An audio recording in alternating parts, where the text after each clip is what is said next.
வீடியோக்குள்ளே போகிறதுக்கு முன்னாடி ப்ளீஸ் சப்ஸ்கிரைப் பண்ணுங்கள், லைக் பண்ணுங்கள் கண்டிப்பாக. Welcome to Aathusamayal. இப்போ சிம்பிள் சாம்பார் ரைஸ் எப்படி பண்ணணும், லஞ்ச் பாக்ஸ் ரெசிபின்றதை பார்க்கலாம். இப்போ நான் வந்து இந்த கப்பால் தான் வந்து பச்சை அரிசி, அதாவது சோனா மசூரி நான் எடுத்திருக்கேன். ஒரு கப்புக்கு 1 கப்பு தான் வந்து துவரம்பருப்பு நான் எடுத்திருக்கேன்.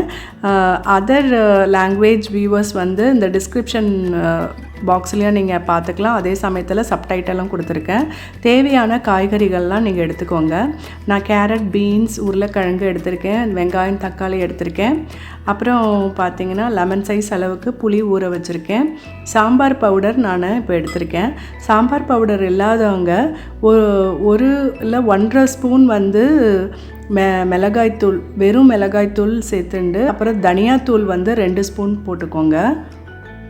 இப்போ வந்து எல்லாமே தேவையான பொருட்கள் எடுத்து வச்சுக்கோங்க. இப்போ மஞ்சத்தூள், உப்பு,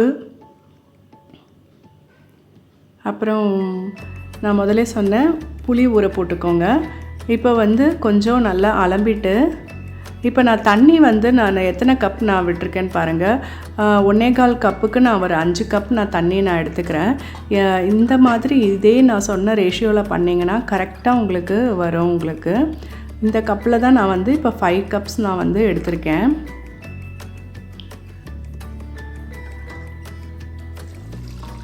ஒரு கப் அரிசிக்கு எப்படியும் நம்ம 3 கப் நம்ம தண்ணி விட வேண்டியதாக இருக்கும். அப்புறம் துவரம்பருப்புக்கு நம்ம 1 கப் எடுத்துக்கணும். எக்ஸ்ட்ரா ஒரு கப்பு எடுத்துட்டிங்கன்னா ரொம்பவே உங்களுக்கு குழைவாக உங்களுக்கு கிடைக்கும். அதனால் நான் 5 கப் நான் எடுத்திருக்கேன். இப்போ ஒன்றா நம்ம இதில் சேர்த்துட்டுலாம். இது ரொம்பவே ஈஸியான ரெசிபி. மார்னிங் உங்களுக்கு ரொம்பவே ஈஸியாக இருக்கும். எல்லாமே கட் பண்ணி வச்சுட்டு குக்கரில் போட்டு நீங்கள் விசில் விட்டு எடுத்துட்டிங்கன்னா உங்களுக்கு ரெடி ஆகிடும். எதுவும் இப்போ அரைச்சி நான் வறுத்து அதெல்லாம் நான் போட போகிறது கிடையாது. அதெல்லாம் இல்லாமையே பாருங்கள், உங்களுக்கு பார்க்குறதுக்கே ரொம்ப டெம்டிங்காக இருக்கும். அந்த அளவுக்கு ரொம்ப நல்லாயிருக்கும். இப்போ ஒன் பை ஒன் எல்லா இன்க்ரீடியன்ட்ஸும் நான் இதில் நான் சேர்த்துட்டேன்.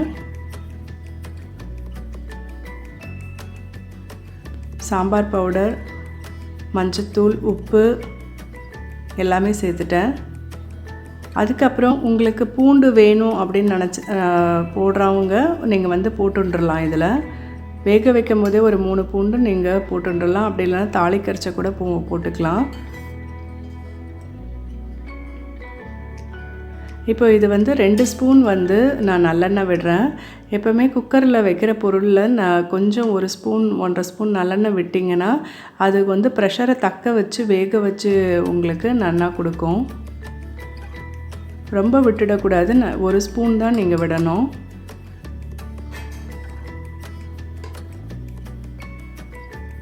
இப்போ நான் இதுலேயே கொஞ்சமாக பெருங்காயத்தூள் நான் வந்து சேர்த்துறேன். அப்புறம் தாளிக்கரைச்சியும் நான் வந்து கொஞ்சமாக சேர்த்துட்டுருவேன். இப்போது குக்கர் மூடி போட்டு ஒரு விசில் நம்ம வந்து மீடியம் ஃப்ளேமில் வச்சு எடுத்துடலாம். அதுக்கப்புறம் சிம்மில் ஒரு 10 நிமிஷம் நீங்கள் வேக வைக்கணும். இதுதான் வந்து முக்கியமான டிப்ஸே.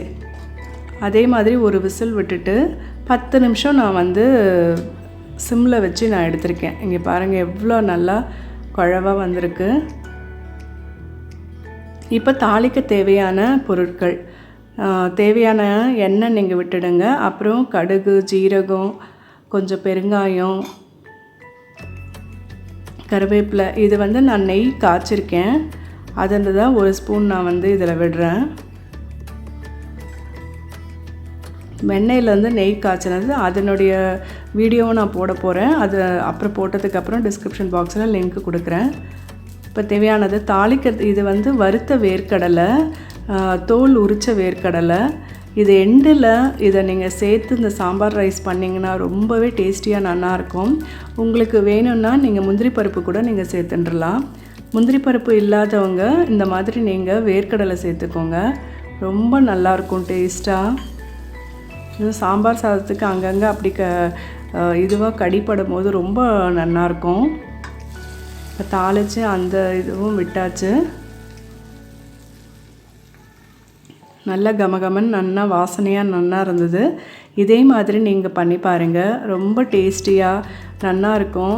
உங்களுக்கு லஞ்ச் பாக்ஸ் ரெசிபியாக நீங்கள் கொடுக்கலாம். உங்களுக்கு அந்த அளவுக்கு உங்களுக்கு கெட்டி ஆகாது. இந்த மாதிரி நீங்கள் வந்து செஞ்சு பாருங்கள். செஞ்சு பார்த்துட்டு உங்களுடைய ரிவ்யூஸ் அண்ட் கமெண்ட்ஸ் எனக்கு கண்டிப்பாக வேணும். லைக் பண்ணுங்கள். லைக் பண்ணலைன்னா என்ன ரீசன் அப்படின்னு சொல்லிட்டு கமெண்ட் பாக்ஸில் போட்டு விடுங்க. நெக்ஸ்ட் வீடியோவில் உங்களை நான் வந்து சந்திக்கிறேன். ஈஸியான லஞ்ச் பாக்ஸ் நிறைய வெரைட்டி ரைஸும் நான் போட்டிருக்கேன். லிங்க்ஸ் கீழே கொடுக்குறேன். நீங்கள் அதை பார்த்து தெரிஞ்சுக்கோங்க. தேங்க்யூ.